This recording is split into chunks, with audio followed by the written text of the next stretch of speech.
Tribune Nord, une émission animée par votre serviteur et Maxime Lictevoot de France 3 Nord-Pas-de-Calais qui vous présente le plateau de ce soir. Je vous présente le plateau avec, comme d'habitude, à ma gauche, Benoît de Quevauvillers, journaliste à Médiacité et France Bleu Ça a Nord. l'air de vous déranger. Bonsoir. François Launay, journaliste à 20 minutes. Bonsoir. Cédric Van Goten, agent de joueur. Bonsoir. Et Jean-Marc Devray, journaliste à France 3. Bonsoir. Le programme, Christian, assez dense cette semaine. Ouais, alors au sommaire ce soir, l'excellent match nul de Lille à Lyon 2-2 qui permet aux Lillois d'être à une victoire de la Ligue des Champions. La victoire de Lens qui permet de continuer à croire au miracle des barrages et éventuellement de l'accession en Ligue 1, même si c'est dur d'y croire. Et puis enfin la défaite de Valenciennes 3-0 à Metz, une défaite qui met une sacrée pression sur les hommes de Réginald Ray qui reçoivent Le Havre vendredi. Voici pour le menu, Maxime, et on passe au carton. Tribune Nord, les cartons. Comme d'habitude, les cartons bleus pour un coup de cœur de la semaine, rouge pour un coup de gueule et une fois n'est pas coutume, Christian Palka, vous commencez le tour de table ici. Alors, je vais donner un carton bleu, c'est-à-dire un coup de cœur à notre ami, notre ex-ami Marcelo Bielsa. Je ne sais pas si vous avez vu, il a demandé dans un match qui opposait son équipe Leeds à Aston Villa, un match important pour les barrages, parce que ils jouent les demi-finales des barrages. Ils jouent les demi-finales d'accession. Ouais. On est d'accord. Et donc ils ont marqué un but. Il y avait eu un blessé. Non, attendez, quand je parle, non, j'ai horreur de ça. On vous écoute, Christian. Il y avait un blessé dans un match, et un des joueurs de Marcelo, Bielsa, est parti marquer un but. Naturellement, ça a été la hola dans le stade et tout. Et Marcelo, grand seigneur, il a demandé à son équipe de laisser de laisser marquer un but pour égaliser. Et bon, des fois on fait un sacrifice, mais ça nous coûte rien. Donc ça c'est pas. C'était quand même important parce que s'il avait gagné, il pouvait. Je pense qu'il pouvait passer, il pouvait monter. Et autre chose sur Bielsa, il a décidé de payer l'amende que lui a infligée la fédération. 230 000 euros. Ouais, 230 000 euros. C'est dingue. Pour avoir espionné Derby County que Leeds va retrouver en demi-finale d'accession. Donc je vais pas prendre votre temps sur les cartons, mais on reparlera un peu de Bielsa après. Je voudrais savoir où ça en est avec le Prud'homme, avec le LOSC. On va en parler. Allez. Jean-Marc Devray, votre carton. Moi, ce sera un carton bleu à Jérémy Vachou pour l'excellent match qu'il a fait contre Clermont samedi. Je rappelle que ce garçon qui a fait une très bonne saison la dernière a accepté sans piper beau de se voir chipper la place de numéro 1 par Jean-Louis Léca. Ça n'empêche pas de bien faire son travail. C'était sa deuxième titularisation. Il a fait un excellent match et il est pour beaucoup dans la victoire de son équipe. Alors qu'il reste très motivé, alors qu'on sait déjà qu'il va jouer à Orléans la saison prochaine. Il a un contrat, il n'y a pas de problème. Il n'était pas obligé forcément d'être super motivé. Il a fait très bien le travail. En plus, c'est en dehors du terrain, un garçon très gentil, très agréable. Voilà. Peut-être qu'il manquait justement un peu de charisme par rapport à Jean-Louis Léca. En tout cas, il a fait un match exemplaire et je crois que le public lorsois l'a bien supporté pour cela. Bravo, mais on savait qu'il était comme ça. Voilà. Tout à fait. Et puis maintenant, on va rappeler que Jean-Louis Léca a longtemps été deuxième gardien avant de faire la carrière qu'il fait. Un petit peu après, dans un âge avancé. Il y a plus de 30 ans, Jean-Louis Léca. Cédric Van Goten, votre carton. Un carton bleu à Martin Terrier. On n'arrête pas le carton bleu. Pour sa grande sagesse après le but d'hier, il a eu la classe de pas en faire trop par rapport à contrairement son club. À Loïc Rémy. Ouais, mais Loïc Rémy c'est autre chose. Il y a beaucoup plus longtemps, il y a eu beaucoup plus de clubs entre deux. Non, la Martin Terrier a été très très classe. Il y a tout un débat autour de ces célébrations. Est-ce qu'on célèbre pas un but? Est-ce qu'on célèbre Loïc Rémy a fait l'inverse. D'ailleurs, c'est marrant dans ce match. Les deux premiers buts ont été marqués par des ex. Loïc Rémy marque tout le temps contre Lyon. Oui, et Martin Terrier qui est formé à Lille, Loïc Rémy formé à Lyon, ont marqué. Voilà, c'est un échange de bons procédés. Peut-être que Terrier est parti en meilleur terme que Rémy a quitté Lyon et c'est pour ça qu'ils n'ont pas la même célébration entre les buts. Ouais, c'est possible. François Launay, votre carton. Mettre un carton bleu-rouge. Alors pour le foot féminin, avec un carton rouge pour les filles du LOSC qui malheureusement descendent en deuxième division après leur défaite à Montpellier ce week-end. Un carton bleu pour les encourager parce qu'elles disputent la finale de la Coupe de France ce mercredi 8 mai à Châteauroux face à Lyon. C'est très compliqué, mais c'est bon jamais. Et nous y serons avec Winnie Claret qui va être là-bas à Châteauroux. Mais on s'est pas concerté le teasing magnifique. Non, mais bravo de le rappeler parce que Non, mais c'est rare que nous suivons le football féminin, d'autant que c'est un déplacement quand même. C'est quand même un investissement humain de chez nous. Donc bravo à France Bleu Nord, bravo à Munich-Laré, puis bravo à l'équipe féminine de Lille. Et dernière chose, donc France Nord-Pas-de-Calais qui y sera aussi. Et voilà, bon, tout à fait. Comme quoi on suit aussi les équipes féminines. Vous prendrez en main notre Munich-Laré. Avec plaisir. Attention à ce que ce soit pas mal interprété. François Launay. Et enfin, 3 nordistes font partie de la sélection de l'équipe de France féminine, avec donc Corinne Diacre, qui est la sélectionneuse, également Julie Debéver qui joue à Guingamp et Amandine Henry qui joue à Lyon. On espère évidemment que elles porteront chance. Et petite pensée aussi pour le Stade du Hainaut de Valenciennes qui va accueillir 6 matchs de la compétition. C'est dommage que la Croisienne, elle est Croix. Comment elle s'appelait? Kaira Amraoui. Qui n'a pas été retenue. Grande blonde, elle jouait pas mal, elle avait beaucoup de présence sur le stade. Elle était revenue en sélection, elle jouait à Barcelone, mais ça faisait quand même pas mal de temps qu'elle était plus vraiment dans les petits papiers de Corinne Diacre. Benoît de Queuvillers, votre carton. Alors tout d'abord, un tout petit carton bleu rapide à Christian Palka, puisque cette histoire de Marcelo Bielsa, vous nous en avez parlé dans la revue du net lundi dernier. C'est pour ça qu'on rigolait. Ça veut dire que Christian, vous n'écoutez pas votre propre émission. Et moi, je vais défendre Christian. Vous nous ferez rêver jusqu'à la nuit des temps. Il prépare les thèmes sur Valenciennes. Alors là, je vais m'adresser à mon directeur. Je vais m'adresser à mon directeur n'écoute pas non plus. Je mets un carton bleu à la montée de VA en Ligue 1. Alors, deuxième carton rapide, carton rouge aux dirigeants lensois. Quelques infos. Alors oui. Ça fait longtemps qu'on n'a pas parlé des dirigeants. Mais pour plusieurs raisons. Rappelez-vous, la semaine dernière, un de nos confrères, d'ailleurs lui, je le félicite, il a très bien fait son travail, annonce que plusieurs joueurs vont s'engager au Racing Club de Lens, que Yannick Cahuzac de Toulouse aurait déjà signé et que d'autres sont censés arriver sous le maillot lensois. Ça n'a pas plu à Philippe Montagnier. Déjà, premièrement, ça veut dire que la communication lensoise n'est pas cadenassée. Il y a quelqu'un qui a eu intérêt à pirater la communication du club. Deuxièmement, ça a copieusement énervé Philippe Montagnier, puisqu'il est arrivé après le match en disant pour une fois, c'est moi qui commence. Je ne veux pas qu'on parle de ce qui a été annoncé dans la presse. Nous en parlerons le jour venu. Mais là où ça pose un vrai problème, c'est que parmi les noms des futurs recrues éventuels, il y a Manuel Pérez, le capitaine de Clermont. Or, Manuel Pérez, il a fait une main dans la surface de réparation à la 21e minute. Donc, on pourrait. Alors, je vais pas tirer. Non, mais je vais pas tirer de raccourci. Vous faites du Balkan. Non, mais sauf que des gens aujourd'hui, des gens s'interrogent. Comment Manuel Pérez, qui joue pour Clermont dans un match décisif pour Lens, qui sait visiblement qu'il va jouer à Lens l'année prochaine, et qui commet une faute de main dans la surface de réparation à la 21e. Ça veut dire que quand on maîtrise pas sa com, on peut arriver à tous les débordements, à toutes les conclusions, à toutes les analyses. Moi, je pense que cette main, elle est complètement involontaire, mais ça peut, quand on maîtrise pas sa communication, arriver à des excès d'analyse. Voilà. On est un tout petit peu en retard sur le programme, alors je vais faire court pour le carton et je vois que Romain sur le Facebook de François Nord-Pas-de-Calais avait la même idée. Carton rouge à la Ligue de football professionnel pour avoir mis des matchs le 5 mai, jour commémoration du drame de Furiani en 1992. Avec 18 morts et donc 2300 blessés, on le rappelle, lors de l'effondrement d'une tribune. Et puis je reprendrai aussi un tweet de Philou Sport, assez connu du réseau social Twitter, qui a dit « On décale des matchs à cause de manifestations. On arrive à faire jouer 0 match de Ligue 1 quand il y a finale de Coupe de France, mais pas quand on joue le 5 mai. » Voilà, peut-être à méditer pour la Ligue de football professionnel.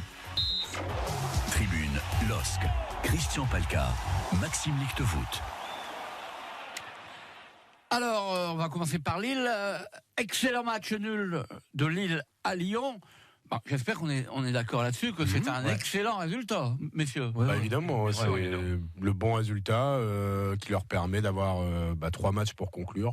Ça devrait suffire, puisque là, très franchement, plus personne ne doute que Lille sera en Ligue des Champions la saison prochaine et que Lille va finir deuxième. Je ne vois pas comment ça pourrait se passer autrement. Voilà.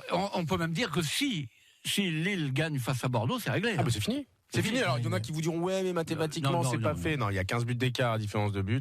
Avec 6 points d'avance à 2 journées de la fin, ce sera plié. Bordeaux, il faut que Lyon aille se coltiner Marseille en plus. Dans l'hypothèse où Lyon gagne encore. En plus, Bordeaux qui n'est plus très. D'abord, Bordeaux, il reste sur 5 défaites. 5 défaites. Ouais, mais justement, une série, elle s'arrête alors. Alors attention, parce qu'il faut quand même qu'ils assurent leur maintien, même si ça semble fait. Ils y sont quasiment, mais bon. Il y a que le barrage qui peut encore risquer, et encore, il faudrait que. Alors, non. Maintenant, la dynamique actuelle du LOSC, elle est quand même impressionnante. En 2019, c'est une seule défaite en Ligue 1, 10 victoires, 5 nuls en 16 matchs. Invaincu à l'extérieur. Invaincu à l'extérieur depuis le mois de novembre, une défaite à Nice, 2-0. Non, aujourd'hui, c'est vraiment. On peut être qu'admiratif par rapport aux performances qui sont réalisées. Je sais pas si on se rend vraiment compte de ce qu'ils sont en train de faire. Ils sont sur les bases de l'équipe qui a été championne de France en 2011, qui a fini avec 76 points. Sur la deuxième partie du championnat, ils sont même meilleurs que le PSG. Ils ont 35 points sur la deuxième partie de saison. C'est impressionnant. Et d'ailleurs, je sais bien qu'on en a parlé très très souvent ici, mais ça nous revient, l'image nous revient toujours avec l'équipe de la saison passée, quoi. Mais ce qui est intéressant, ça n'a plus rien à voir. C'est ascenseur émotionnel, incroyable. Non, mais alors qu'il y a quand même plusieurs joueurs qui ont fait partie de ces deux équipes. Il y a pas que Nicolas Pepe, il y en a d'autres. Thiago Mendes, il y en a d'autres, quoi. Mike Maignan, oui. Adama Soumaoro, il y en a plusieurs, mais après on se rend compte aussi que dans l'équipe actuelle, c'est vrai qu'on insiste beaucoup sur la saison précédente, mais dans l'équipe actuelle, il y a quand même eu pas mal de changements dans le 11 type. Oui.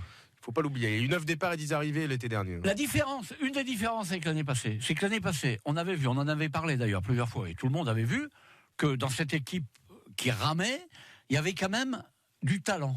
Vous le disiez souvent, Benoît, mais ils sont jeunes, ils n'arrivent pas encore à l'exprimer. Et bien cette année, ils l'expriment. C'est ça la différence. C'est ce que j'allais vous dire. L'année dernière, il y avait du talent. Cette année, il y a du talent et de la maîtrise. Et le match d'hier, le match d'hier, c'est une référence en termes de maîtrise. Parce qu'on se disait, tiens, ils vont se qualifier pour la Ligue des Champions. Qu'est-ce que ça pourrait donner l'année prochaine ? On a vu hier contre une équipe qui a l'habitude de jouer avec des champions, qui n'a pas été des plus ridicules cette année parmi les clubs français en Coupe d'Europe, ils ont su maîtriser ce type de match. Voilà. D'autant plus qu'il y avait des joueurs... L'expérience était chez Lille. Et s'ils avaient gagné, c'était pas scandaleux non plus. Non, le match aurait pu basculer d'un côté comme de l'autre. C'est ce que nous dit Quentin sur le Facebook Live, notamment de France Bleu Nord. Et puis il y a aussi, je pense, un élément qui est encore plus à mettre au crédit des Lillois, c'est qu'ils n'avaient pas une équipe totalement type hier. On avait notamment la paire au milieu, Cheka, Thiago Mendes qui n'était pas là, suspendu ou blessé, et à l'inverse. Boubakary Soumaré a été. Mais elle a quand même manqué. Elle a manqué. La paire, elle a quand même manqué. Bien sûr, elle a manqué, mais on a quand même Boubakary Soumaré qui a réussi à faire une très belle performance. Il marque en plus. Maya est un ton en dessous, mais c'est normal, il manquait de compétition. Il manque peut-être un peu en dessous depuis le début de saison. Et puis en face, il y avait quand même une bonne opposition. Je pense que c'est un très bon match de la part des Lillois. Benoît de Quevauvillers. Oui, moi je trouve que hier le match lillois montre toutes les qualités de cette équipe et les quelques limites qui l'empêche, j'ai envie de dire, d'être encore meilleur.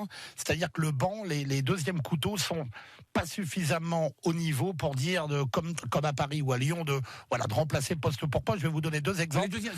Thiago Maia. Les deuxièmes couteaux, ils sont toujours un peu normalement, dans les très bonnes équipes, ça doit être le cas. Mais Thiago Maia, vous l'avez dit, Christian, a été un ton en dessous de ce que Mendes ou Cheka auraient pu faire dans ce genre de circonstances. Et puis, quand même, le défenseur Gabriel, sur le premier but de Terrier, il est un peu fautif, il est un peu en retard, il tarde un peu à se replacer, et en plus, il détourne le ballon, ce qui trompe Mike Maignan. Donc, il y a quelques postes où, effectivement, hier, Lille était un tout petit peu moins bon que d'habitude. Je pense qu'avec le 11 type, ils auraient été capables, ils auraient gagné à Lyon sans aucune difficulté. Et si on parlait, il y a un sujet, il n'y a pas de polémique entre Benoît et moi, il n'y a pas de polémique entre nous deux, mais si on parlait de Loïc Rémy. Moi, je trouve qu'il a 5 buts seulement cette saison, mais son expérience est précieuse sur les derniers matchs et sur les matchs comme ça. Le but qui marque hier, sa première mi-temps hier, elle est quand même catastrophique. Non, pas catastrophique, c'est pas le terme. C'est impossible de dire ça. Il y a deux frappes qui sont complètement dévissées. Il y a une tête qui est hyper, non, mais pas catastrophique. Elle n'est pas catastrophique. Elle n'est pas terrible, il se rattrape avec son but. On n'a pas entendu Jean-Marc Devray, François. Là-dessus, c'est sûr que la faiblesse du LOSC cette saison, c'est effectivement l'attaquant de pointe. Il y a un buteur qui est quand même Nicolas Pepe, mais ça devrait plutôt revenir à l'avancante. Bon, il y a 3 joueurs qui assurent ce rôle. C'est le jeune Raphaël Leao, qui a certainement beaucoup de talent, mais qui doit encore beaucoup apprendre et qui manque un peu de constance. Il y a Rui Fonte, dont on se demande vraiment le niveau. Qui est vraiment le troisième. Qui est vraiment le troisième, on se demande vraiment quel est son niveau. Bon, il est fortement soutenu par son frère, c'est pas un secret, qui parle d'un grand professionnel et tout, mais enfin, sur le terrain, il a marqué. Vous avez l'air de dire que s'il n'y avait pas son frère, il ne serait pas là. Je me pose la question. Enfin voilà. En tout cas, au début, il était titularisé alors qu'il débarquait de l'étranger. On ne sait pas ce qu'était son niveau. Puis le troisième, c'est donc Loïc Rémy qui effectivement n'a pas totalement apporté ce qu'on attendait de lui, mais bon, finalement, c'est peut-être des trois le meilleur. Cela dit, face à Nîmes, c'est lui qui marque le premier but, qui enclenche tous les quatre derrière. Et là, c'est lui qui marque le premier but aussi, quoi. Hein. Oui, je pense que finalement, sa place n'est pas totalement usurpée, quoi. Mais c'est vrai que dans les trois, il n'y a personne qui se dégage. Enfin, moi, je ne sais pas, messieurs, mais rappelons-nous quand même que l'été dernier, l'équipe de France a été championne du monde avec un Olivier Giroud qui a marqué 0 but.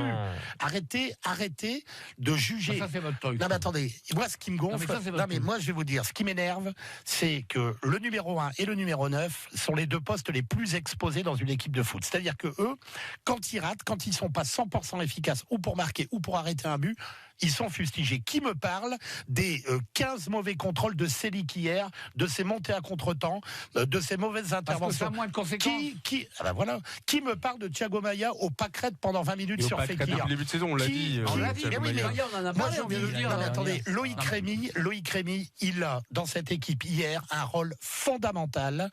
Il a énormément Attendez, son expérience, mais pas du tout. J'essaie d'être objectif. Il a énormément. Ce but qu'il met, grâce à l'erreur de Denayer, excusez-moi, il faut être là, il faut être capable de maîtriser le ballon, il faut faire le petit geste pour éviter, il faut le placer, c'est-à-dire qu'il ne faut pas tirer, il ne faut pas niquer en tirant. On a un vrai réflexe de renard des surfaces, qu'on lui demande. Cette exigence que le numéro 9 doit marquer il a fait une grosse carrière, Loïc Rémy, mais aujourd'hui, au LOSC, il a pas dire que la saison de Loïc Rémy au LOSC est une réussite. Qu'est-ce qu'on attend de Loïc Rémy? Est-ce que vous attendiez 38 matchs titulaires? Ne parlez pas tous en même temps. Mais lui, il l'attendait. Bien sûr que non, pas à son âge. Il est arrivé avec dans une équipe où ça jouait beaucoup trop vite pour lui devant. Donc il est arrivé à court de forme. Mais bien sûr que si, il savait quel club il rejoignait, avec quel partenaire il allait évoluer, et il savait ce que Galtier allait lui demander. Aujourd'hui, moi j'avais dit en début de saison, s'il fait 25 matchs titulaires et qu'il marque 8 buts, il aura apporté ce qu'on lui demande pour la saison lilloise. Il ne rappelle pas l'avenir du LOSC, Loïc Rémy. Je veux dire deux choses. Je vous rappelle que quand il arrive à Lille, l'attaque elle est à la rue.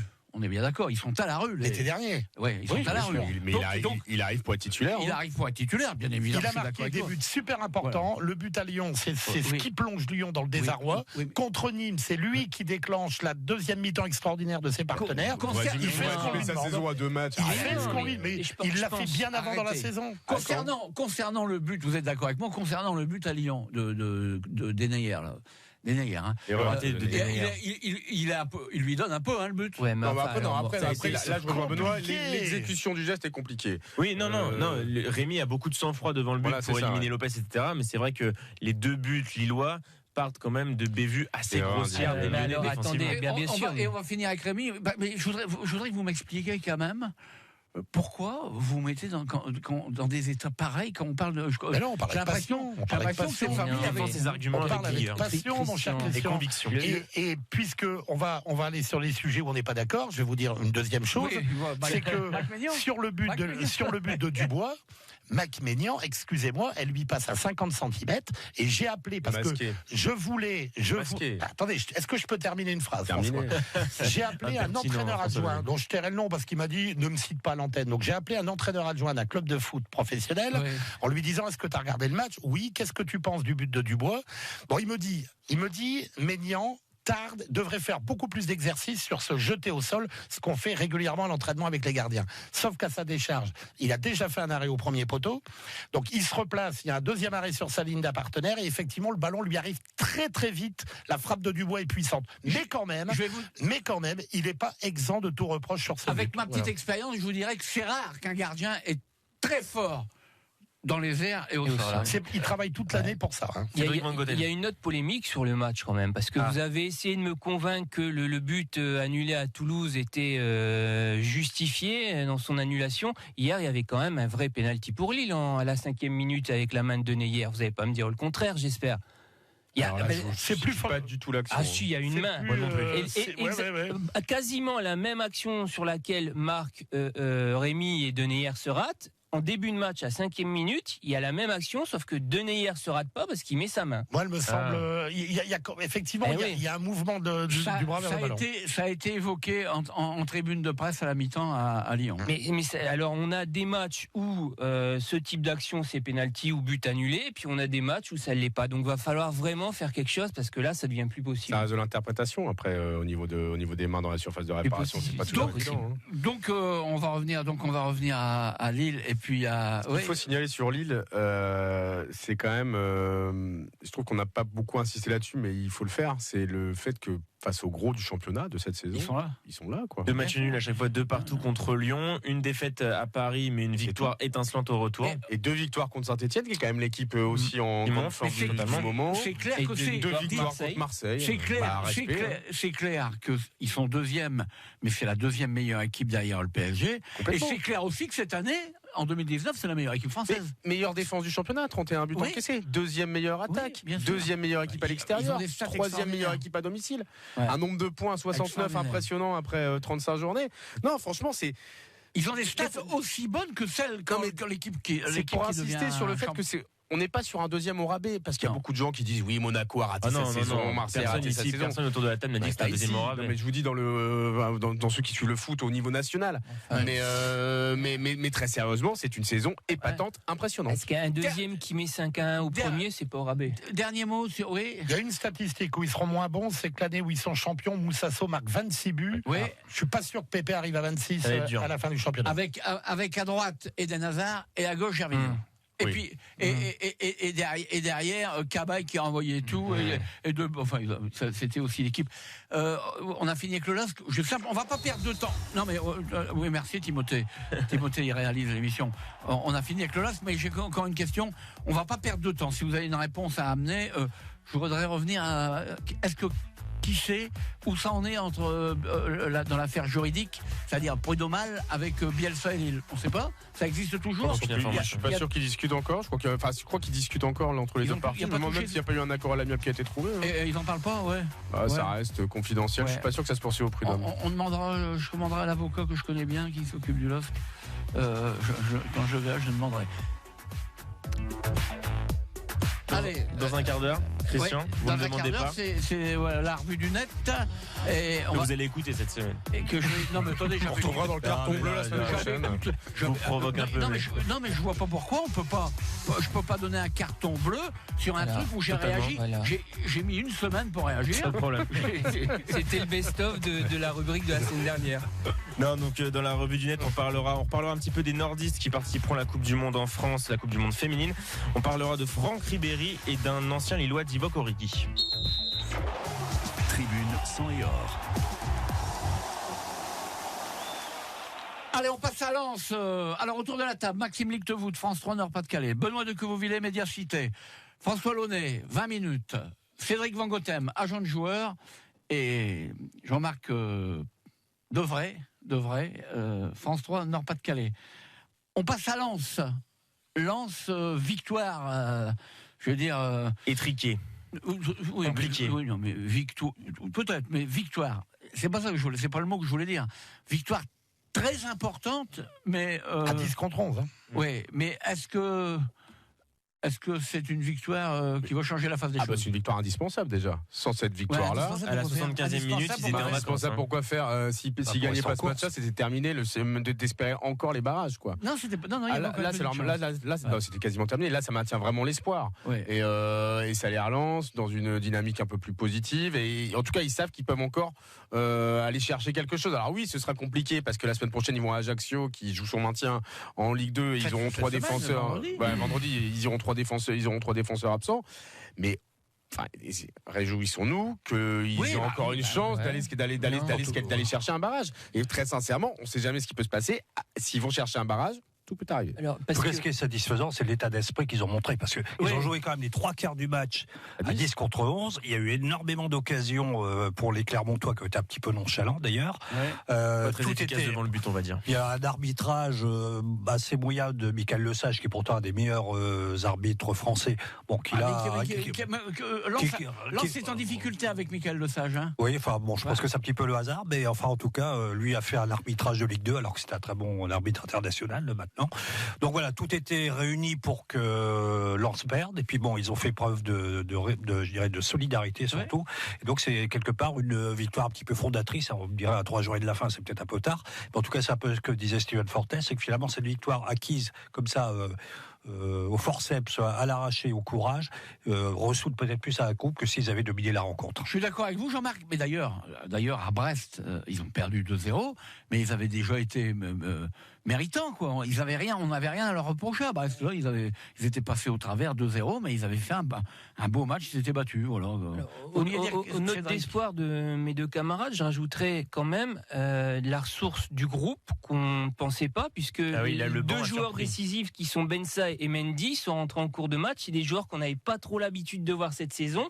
Et on voit qu'en fin de saison, comme ça, ils peuvent le groupe continue et éventuellement se régénérer, apporter des plus. Mais donc ils sont pas, mais malgré cette victoire, ils sont pas encore sûrs de jouer les barres. Oui, on va faire un petit point sur le classement. Les Lensois, avant le match important, très important aussi de Lorient qui va à Niort ce soir. Ouais. Les Lensois sont 6e avec 57 points. Lorient, un match en retard, 5e, 58 points. Le Paris FC est à 59 points alors que 3 a sécurisé sa première place. Et puis même mathématiquement. 3e place. J'ai dit quoi? Sa première. Première place des barragistes. Oui, voilà, première place des barragistes. Ils sont sûrs d'accueillir donc le vainqueur entre le 5e et le 4e. Attendez, ils peuvent même encore monter directement. Ouais. Ils sont qu'à 4 oui, c'est vrai, ils peuvent même dépasser Brest. En tout cas, Brest a perdu contre Béziers. Et même mathématiquement, on pourrait rajouter Le Havre, qui mathématiquement avec 54 points peut encore monter. Ça va être compliqué en 2 journées, mais on ne sait jamais. Donc le Havre, on va en parler quand on va parler de Le Havre pour encore aller dans les barrages, en barrage. Non, mais alors après, il faut regarder les calendriers. Les calendriers, justement. Ajaccio, il reçoit Orléans. Le Paris FC, je crois que se déplace au Red Star. Déjà relégué. Et ils reçoivent Gazélec. La solidarité parisienne. Ça a l'air plutôt abordable. Et Lorient reçoit Sochaux et se déplace au Havre. Ouais. Et Lorient, c'est un peu plus compliqué déjà. Non, Lorient a sûrement le calendrier le plus compliqué, ouais. Et il y a une affaire qui rebondit là, parce que moi je pensais que c'était classé. Le premier match de la saison où il y a eu match nul entre Paris FC et Gazélec. Gazélec avait un joueur suspendu. Je pensais qu'on en était resté là et chacun. Et apparemment, ça rebondit et Paris FC éventuellement viendrait à réclamer. C'est le président du Paris FC qui avait laissé. Finalement, qui avait dit non, mais c'est bon, on vous laisse le point. Ah, puis mais il s'aperçoit que le point. Et aujourd'hui, il s'aperçoit que le point il est très précieux. Il dit éventuellement 2. Deux points qui sont très précieux. Donc il revient un peu sur sa parole. Donc on va voir, ça va peut-être s'arranger entre eux parce que je crois qu'il écorce le président du Paris FC. Vous entendez quoi là? Rien du tout, c'est un constat, c'est une information. Et je me demande que c'est peut-être pour ça qu'il a dit finalement au Gazélec allez-y, mais peut-être qu'aujourd'hui il se dit avec 2 points de plus.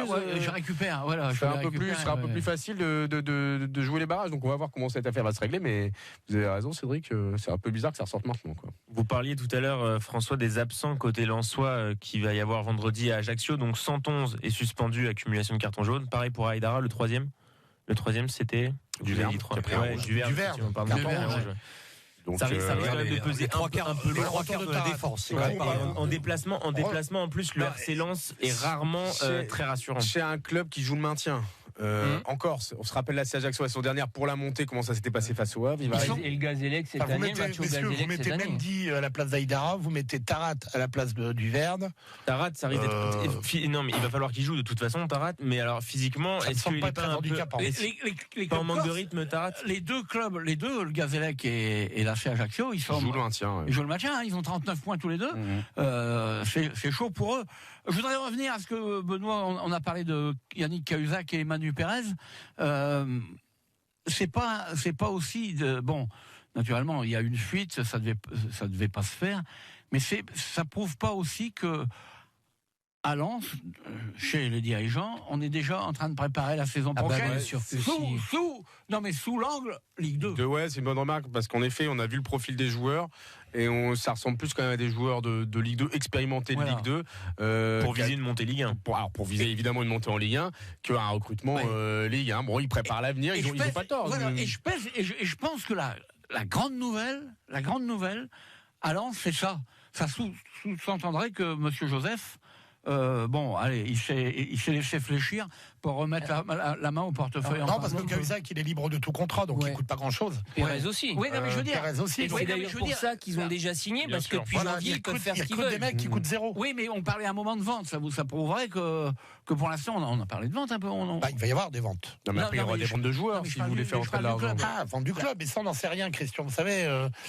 En tout cas, chez des radios concurrentes, Joseph Ougoulian a déclaré la semaine dernière qu'il ne vendrait pas. Bon, voilà, ça c'est un fait. Voilà. Il a dit qu'il ne vendrait pas. Non, mais c'est nouveau.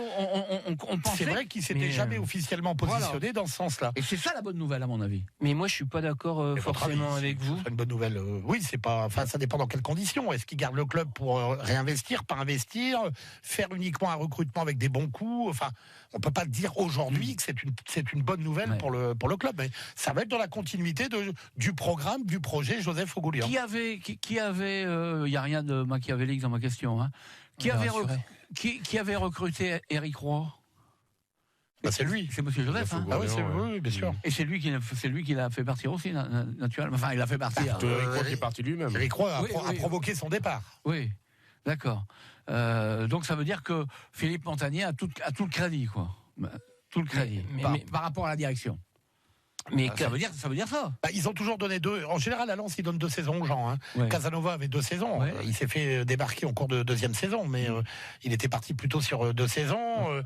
J'ai envie de dire que le seul entraîneur qui n'ait jamais eu totalement sa chance à Lens, c'est Eric Sicora. Ouais, exactement. Qui n'a fait que des piges de remplacement, de sauvetage, et à qui on n'a jamais confié une équipe pour un an. Il est jamais parti avec une équipe en début de saison. Et en réussissant toujours les objectifs qui étaient assignés. Les objectifs qui étaient peut-être pas élevés, mais il n'y a jamais planté de club, quoi. Donc dans l'idée des 2 ans, logiquement, Montagnier devrait faire au moins une 2e saison.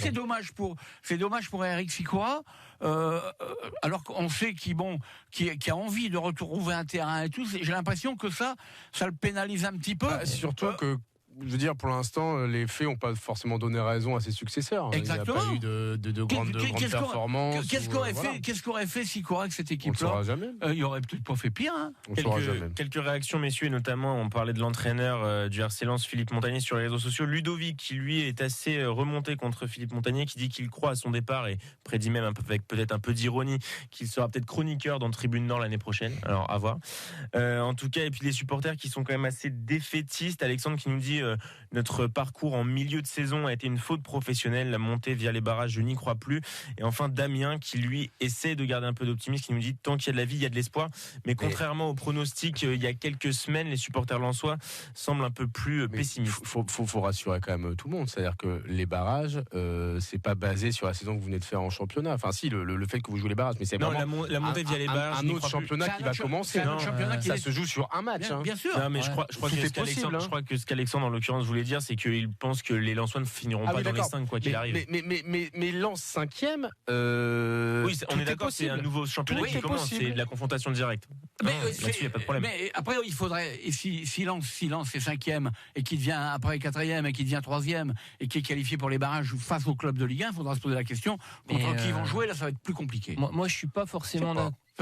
À mon avis, ça va. C'est une question ça va super vite. C'est une question de confiance. Ouais. Il suffit que tout s'enchaîne bien. Regardez la série de 3 qui était un peu enterrée en milieu de saison. 3, ils font une fin de saison en boulet de canon et ils ont 10 victoires, 2 nuls sur les 12 dernières journées. Ouais, c'est impressionnant. Après, il y a pas de miracle hein. Quand vous gagnez et enchaînez les performances comme ça dans une bonne dynamique en fin de saison, souvent vous vous retrouvez bien classé. Si on regarde d'ailleurs les historiques des barrages, puisque avant la série qui a commencé il y a 2 ans, ça existait il y a une dizaine ou une vingtaine d'années. Ouais. Ce qu'on constate, c'est que généralement c'était toujours le club de 2e division qui a battu le club de première. L'exception, c'était l'an dernier où Toulouse avait éliminé Ajaccio, et je crois que ça avait fait un petit peu le limiter, parce que c'est vrai qu'Ajaccio posait un problème, les clubs corses, il faut bien le dire, posent quand même un problème au niveau de leur... contre le Havre, il y a eu des incidents, ça avait été hyper compliqué. Justement. Et délocalisé à Montpellier d'ailleurs. Délocalisé, à huis clos aussi, je crois. En tout cas, oui, le match avait lieu à huis clos, ce qui avait bien sûr fortement favorisé la seule fois que le Racing Club de Lens est monté grâce au barrage, c'est ils ont pas battu Toulouse, ils avaient été battus par Toulouse, mais ils sont montés sur tapis vert grâce à la rétrogradation de Bordeaux. C'était en 88-89. Voilà, il est 19h38, on va quitter Lens pour avant d'aller à Valenciennes pour suivre pour la suite. Et Christian, dans un quart d'heure, le Pal Capif. Oui, avec on va rester, j'ai dit qu'on allait rester jusqu'à la fin du championnat sur les matchs du week-end prochain, c'est-à-dire vendredi à 20h45. Les 2 derniers matchs, il faut savoir qu'en Ligue 2, les 2 derniers matchs vont se jouer à la même heure, vendredi à 20h45. Valenciennes reçoit le Havre, et Lens va à l'AC Ajaccio.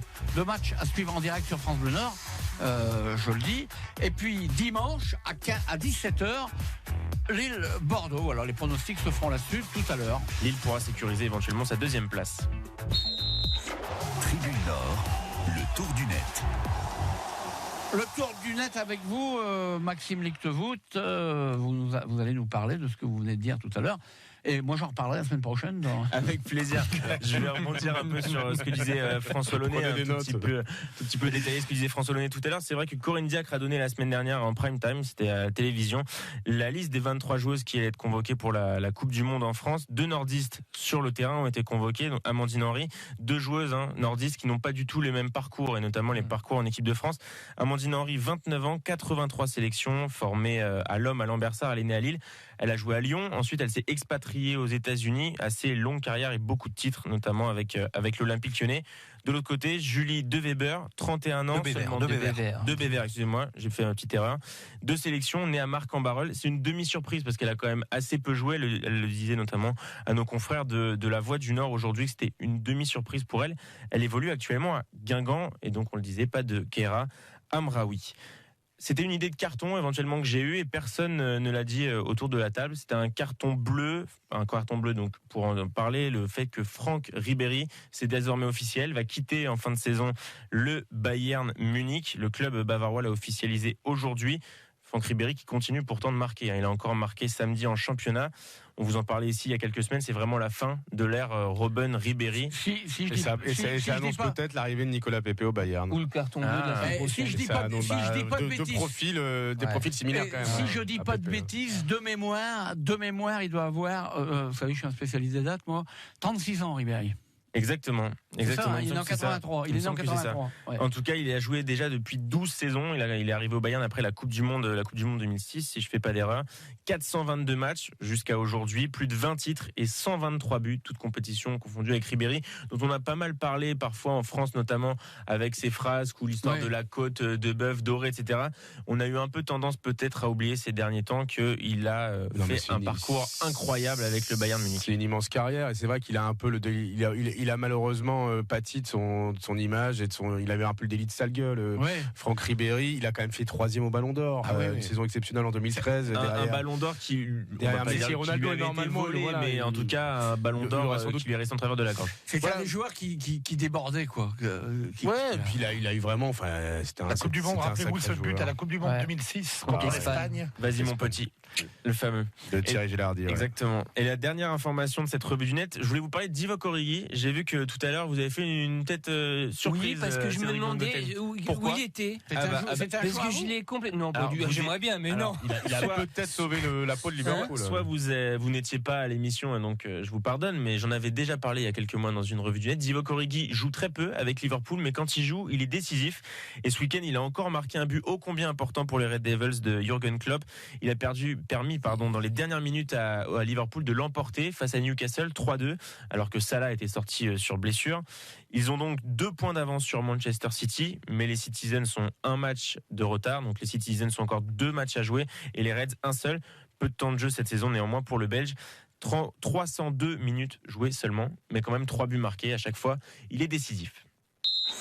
Tribune VAFC. Allez, le dernier thème, l'émission touche bientôt à sa fin. Alors autour de la table, Maxime Lichtevoet, François Nord-Pas-de-Calais, Benoît de Couvillé, Médiacité, François Launay, bonjour monsieur. François Launay, Valenciennes, notre service, on va parler de Valenciennes. François Launay, 20 minutes, et puis Cédric Van Gothème, un jeune joueur, et Jean-Marc Devray, François Nord-Pas-de-Calais. On parle de Valenciennes, donc c'est un peu pour ça que vous êtes là, parce qu'on sait que vous êtes Valenciennois, de service. Valenciennes battu sévèrement 3-0 à Metz. Alors Metz qui était, si je dis pas de bêtises, qui était avant le coup d'envoi, qui était déjà assuré voilà. Il voulait être champion. Voilà, il voulait être champion. Il est devenu. 3-0, 3 buts, 17e minute, 25e minute, 30e minute. Après, ils ont arrêté de jouer. Oui, voilà. J'ai envie de vous dire, c'était un peu écrit pour une équipe de Valenciennes qui est en pleine déconfiture actuellement, qui n'a pris que 2 points sur ses 5 derniers matchs. Plus gagné depuis le 29 mars, c'était à Nancy, et plus gagné à domicile depuis le 1er mars. Alors, la vraie question, on a dit tout à l'heure, il y a 5 équipes à 39 points. Je pense qu'un point suffit. Un point suffit.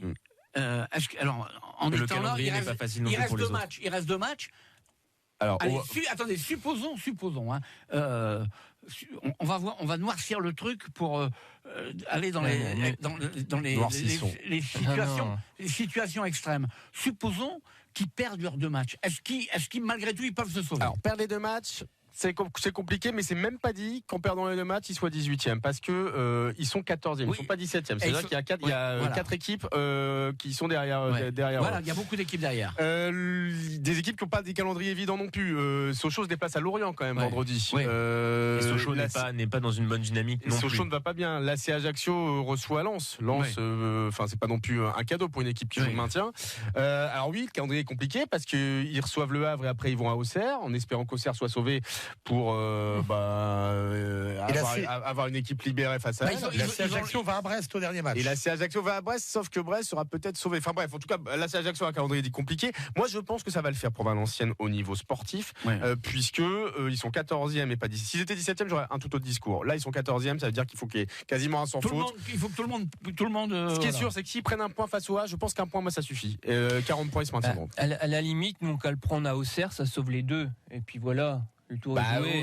Ça sauve les 2 quoi? Parce qu'Auxerre a 39 points aussi. Il y a 5 équipes à 39 points. Auxerre, Valenciennes, AC Ajaccio. Donc vous avez la théorie, pas le cas. Le match arrangé. Pas du tout. J'ai dit nous qu'à faire match nul. Dites pas ça. Pas arrangé, c'est pas beau. Non, j'ai pas dit que c'est votre théorie, celle de Cédric Van Goten. Dans ces cas-là, il y a. Quelle dame de vertu, c'est Christian Palka. Non mais je veux dire, il y a un mot où il y a. On passe intérêt convergent. Intérêt convergent, voilà. Faut juste pas prévoir des caisses de vin. Non mais très sérieusement. Comme c'était le contre Caen et Nîmes il y a très longtemps. Est-ce que c'est très grave? Les 2 clubs, ils savent que s'ils marquent un point chacun, ils sont sauvés. Et ils vont pas se livrer. Ils vont pas quand même se taper dessus pour risquer d'en laisser un sur le carreau, quoi. Qui va? Je pense pas, non, mais après, c'est vrai qu'il y a toujours des scénarios un peu. On en reparlera le jour du dernier match. Après, mon cher Christian, vendredi, le PFC va au Red Star, 2 clubs de la banlieue parisienne, dont un qui est déjà d'ores et déjà en national. Mais ils sont rivaux, hein. Oui, non, ils sont pas à côté. Attendez, il y a que Lille et Lens qui n'ont pas compris ça il y a que 20 ans. Et c'est pour ça qu'il y a toujours la haine entre certains supporters. Les clubs, ils disent que et l'équité sportive, qu'est-ce qu'on en fait? Et alors à la Coupe du Monde 82, Autriche-Allemagne, le 0-0, ils faisaient des passes à 10. L'équité sportive, elle se passe sur l'ensemble de la saison. Et là, on arrive au Money Time. Allez, les carottes sont cuites. Voilà quoi. Vous dites compétition arrangée dès le départ. Mais je dis pas arrangé. Je dis que les équipes ne se livrent pas. Et en plus, le match nul, c'est ce qui est le plus facile à faire. Hein. C'est vrai. Ne marquez pas de but, personne marque. Non, mais même sans aller jusque-là. Comment allez-vous prouver que c'est arrangé? Non, mais vous avez raison. Si c'est arrangé les 2 équipes, évidemment qu'il y aura sans doute un nul au final. Mais voilà, après, il faut pas avoir les preuves de ça. Sans aller jusque-là, c'est vrai que de toute façon, actuellement, les Valenciennois ont leur destin en main. Effectivement, ils sont 14e. Ils peuvent déjà faire le travail déjà en prenant au moins un point contre le Havre et pourquoi pas battre l'équipe du Havre, qui peut encore espérer un peu les barrages. Donc il reste encore un peu dévié, mais ça dépend un peu de ce soir. Puis bon, je pense que ça va être quand même assez compliqué. Voilà, moi, ce qui m'inquiète plus, c'est encore une fois ce qui se passe en coulisses autour de Valenciennes. Parce que, voilà, on vient d'apprendre qu'il y avait eu une saisie directe du Trésor public sur le compte du VAFC, parce que Valenciennes ne paye pas ses dettes. Alors là, bien sûr, ça ne joue pas sur le moral. Alors ça, c'est clairement un règlement de compte de l'agglomération qui est en train de mettre la pression pour que M. Sdiek c'est Valenciennes qui parle, vous êtes un peu informé. Quitte la présidence du club. Parce qu'il y a déjà eu des retards de loyer du côté de Valenciennes il y a quelques années. On n'est jamais allé jusqu'à avoir une saisie directe sur le compte. Il le savait de toute façon, Eddy Sdiek, puisqu'il a payé ses salariés le 30 avril, alors que normalement il les paye début mai. Enfin voilà, il les paye le 5 de chaque mois, et là il les a payés le 30 avril. C'est-à-dire qu'il a su qu'il allait avoir une saisie du Trésor public, qui a sans doute été prévenu. Le truc, c'est que ça prouve que ce club aujourd'hui, avec Eddy Sdiek à sa tête, va dans le mur si Eddy Sdiek n'accepte pas de faire rentrer de nouveaux actionnaires, puisque évidemment de nouveaux actionnaires sont candidats. Patrick Partouche, c'est même pas un nouvel actionnaire, il est actionnaire. Et Patrick Partouche veut faire une augmentation de capital, sauf que l'augmentation de capital que ferait Patrick Partouche le rendrait majoritaire, et du coup lui permettrait de prendre la présidence, ce que refuse absolument Eddy Sdiek. On a quand même le sentiment que là, le président du VAFC est prêt à jouer sa carte jusqu'au bout pour rester en poste. C'est très dangereux.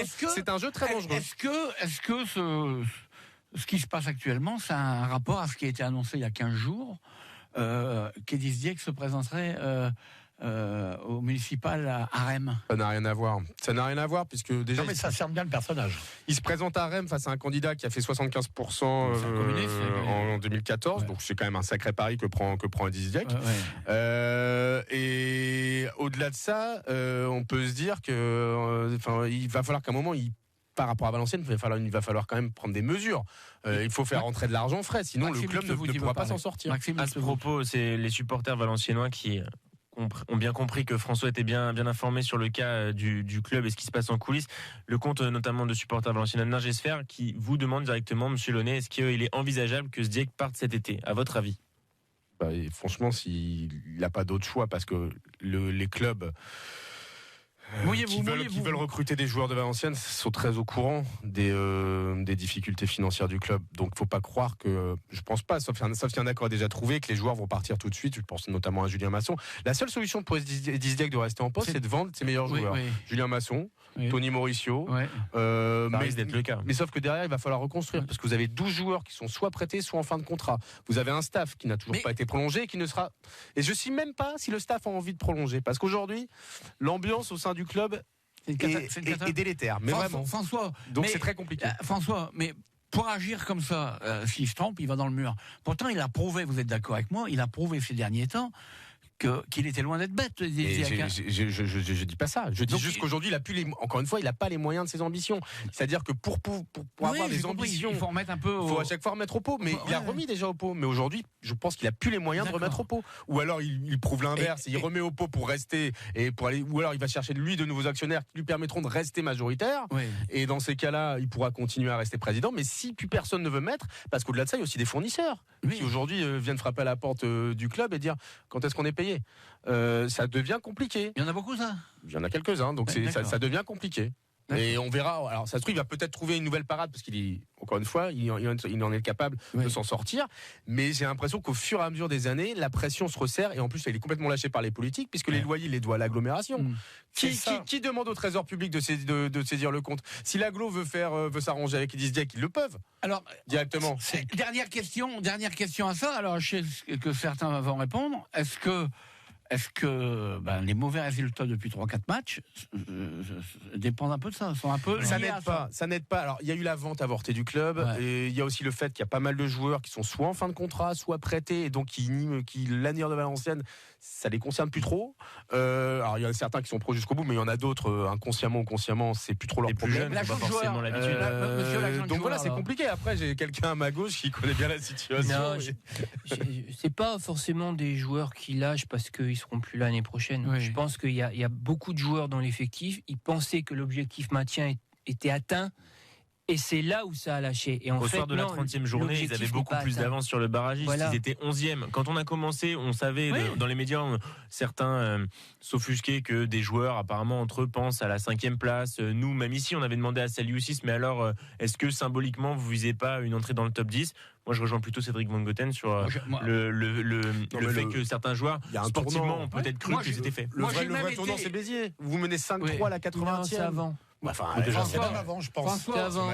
C'est Orléans pour moi. Ça résume la saison de V à François, moi j'ai même été à dire à certains joueurs, ce qu'on appelle des joueurs cadres, comme Ramaret, comme Damien Perkis, comme ils étaient en montée, ils étaient 10e à un moment. Je dis maintenant vous allez quand même jouer un peu plus autre chose que le maintien. Je voyais déjà ça comme ça, moi. Mais ce qui les a grisés aussi, donc ils ont cru qu'ils avaient atteint l'objectif très vite, et c'était pas le cas. Et c'est les victoires à Brest, les matchs nuls à Lens. Ça, ils se sont dit voilà, les grosses équipes, on arrive à les taper, donc on va s'en sortir. Et ben non, mais ça se passe pas comme ça. Et il a le problème. Ça se passe pas comme ça. Ils ont perdu au Red Star qui est dernier, à Béziers, contre Béziers, 2 fois contre Béziers qui est 19e. Donc, pour nous, en tous les cas, quand je dis pour nous, France Bleu Nord, pour les Nordistes qui aiment le football, il y a une chose qu'il faudrait éviter pour vous dire la catastrophe que ce serait si jamais Valenciennes disputait les barrages. C'est même pas sûr qu'ils puissent jouer leur match de barrage. On n'en est pas du tout dans cette configuration. Leur stade à cause de la Coupe du Monde féminine. Ça veut dire que peut-être se poser en termes de calendrier. Valenciennes pourrait être obligé de se délocaliser. Autant vous dire que Lens ne lui ouvrira pas ses portes, c'est une certitude. Lille, c'est beaucoup trop cher le stade Pierre-Mauroy. Et donc ce sera peut-être au stadium de Villeneuve-d'Ascq. Mais comme il joue, on n'en est pas encore. Terminé. Il joue mieux à l'extérieur, donc. Terminé. Fini Valenciennes, on en reparlera avec Lens la semaine prochaine. Le Palcapif. Alors, le Palcapif, on va commencer avec le classement. Le classement, et on voulait quand même passer les salutations et surtout félicitations à Jean-Baptiste Galen du Football Club de Bousbecq féminin. Il a fait un 3/3 au Palcapif la semaine dernière. Il est venu une fois, il a fait 3/3, il est reparti. Est-ce que je peux faire un petit message? J'ai oublié de le passer tout à l'heure. Il y a un match très important mercredi 8 mai au stade Paul Dupire de Famars entre des anciens du VAFC, on parlait de VA, avec Grégory Pujol, Rudy Mater et d'autres anciens qui affrontent les anciens. Non, je joue pas les anciens de Maubeuge. À 17h au stade Paul Dupire de Famars. Donc si vous avez rien à faire mercredi, allez-y. Le message est passé. Moi je fais aussi un message. Alors, je dis un bonjour à nos amis de la BAC qui m'ont envoyé un message pendant un match. À vous, Benoît. Les policiers en service, ils nous écoutent. Tout le monde passe ses messages. On les embrasse. La BAC c'est de la BAC de Lille, hein, Benoît. Moi, mon message avait quand même un rapport avec Non, le classement du Palcapif, il faut vous dire que la semaine dernière, Benoît avait vu le nul de Lille et la victoire de Lens. Pour les autres, seulement la victoire de Lens. Et donc, on se rapproche de la fin de saison et Benoît creuse l'écart en tête du classement général, 30 points. Jean-Marc, 23. Christian, vous êtes repassé devant Cédric avec 20 points et je suis toujours lanterne rouge, pas besoin de donner le classement. Moi j'ai beaucoup de matchs en bois. Allez, Palcapif, comment vous faites pour être le lanterne rouge? Vous connaissez le foot par cœur? Bah oui, mais je parie des trucs plus improbables, je tente des trucs. Voilà. D'accord. Allez, Christian, vos pronostics pour la semaine prochaine: Valenciennes, Le Havre, Ajaccio, Lens et Lille-Bordeaux. Alors Valenciennes, Le Havre, écoutez, Valenciennes doit gagner, donc il va gagner. J'y serai en plus, c'est en direct. C'est simple foot. C'est ça. Ajaccio, Lens va gagner à Ajaccio, c'est notre rédacteur en chef qui va faire le match pour nous. Donc voilà. Et puis naturellement, Lille-Bordeaux, alors là, c'est pour moi qu'une formalité. Bon, voilà, c'est dit. Jean-Marc Devré. Victoire de Lille contre Bordeaux. Alors, je tente une victoire aussi de Lens et puis peut-être un match nul de Valenciennes. Il devrait être suffisant, en croire les pronostics de François Launay, pour le maintien. Cédric Mongotel. Victoire de Lille, match nul de Lens et de Valenciennes. Aïe. Le match nul de Lens qui serait sûrement rédhibitoire pour la montée. François Launay. Victoire de Lille, nul de Valenciennes et Lens Ajaccio. Je sais pas, nul aussi. Benoît de Quevauville, 13 ans réussite ces dernières semaines. Victoire de Lille contre Bordeaux. Ouais, ça c'est facile. Même si j'hésitais avec un nul, mais victoire de Lille à Bordeaux, victoire du Havre à Valenciennes. Oh non. Et victoire de Lens à Ajaccio. Pour moi, ce sera un match nul également de Valenciennes, une victoire de Lens. Et moi, je vais tenter le match nul Lille-Bordeaux que vous n'avez pas osé pronostiquer, Benoît. Voilà. C'est pour ça que vous êtes dernier. En fait, c'est Rémi et Léao, ils se complètent en fait. Quand il y en a un qui vient, l'autre est moins bien. Voilà. J'aimerais bien que vous m'expliquiez si je suis plus Raphaël Léao ou Loïc Rémy. Voilà, cette émission est terminée.